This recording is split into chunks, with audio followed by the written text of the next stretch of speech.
Before you start cutting your edging and doing any other trimming, you got to make sure that your trimmer is set up and ready to go. Welcome, it's Denson DIY, and today we're going to be putting on new weeder whacker wire on a Ryobi weeder whacker. Try saying that 5 times fast. Now this is a Ryobi 18V weed whacker. A lot of models use a similar feature. But the first thing I will tell you is you got to pop this cover off, and then it comes with this disc. Now, you can buy those discs or those replacement pucks from Home Depot directly. You get 3 for about 20 bucks. You can go online, and I got 12 for $12. So I opted for this route. Even though the string may not be as high-end, I'll go for volume in this case because you go through it pretty darn fast. And speaking of going through it pretty darn fast and saving some money, I'd like to thank today's sponsor, which is you. Without you guys watching, hitting that like button, and subscribing to the channel, we wouldn't make content like this. So we appreciate you. Now, these pucks are super simple to replace. You just pop the old one out. Now, don't make the mistake I originally did.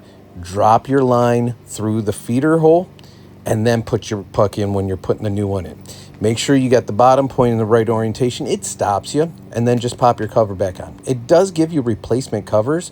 However, ours isn't damaged and in perfect working order, so I just continue to use the one that was already connected, because the one that's connected on here is the factory one.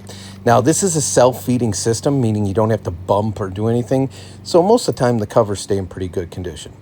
Then, at the request of many of our community members, I popped in a new battery. We got to take this for a test drive, but we got to hit our edging.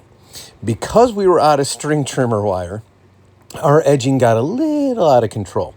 So the great feature on this Ryobi is it's got just this little push button that you can rotate it and turn it into an edger. Right on the side it says easy edge, and what it means is this. I will say, while I like this trimmer a lot, and we have a ton of 18V tools, our yard looks pretty good, but this trimmer in particular is really short. I'm over 6 feet tall, so I wish this was a longer handle. I know it's sort of a generic build, so it's made to fit all people, but man, it starts to beat on your back after a while. But as you can see here, it does a pretty solid job. We're gonna let you see the work it does, and then we're gonna take it in the back and show you the kind of work it does on the fence line around the shed. But as you can see right in front of you, we got our over 140 mile per hour 18V leaf blower, and that thing's a beast. If you want to see a video on that or any of our other 18V tools that we have in our arsenal, hit us up with an 18 below in the comments, and we'll be happy to make more content on that. So now that the edging's done and the front's looking good, it's time to get to the back, get the fence line, get around the shed, and get all the nooks and crannies. It's kind of like taking a shower. You want to make sure everything's clean, if you get what I'm saying.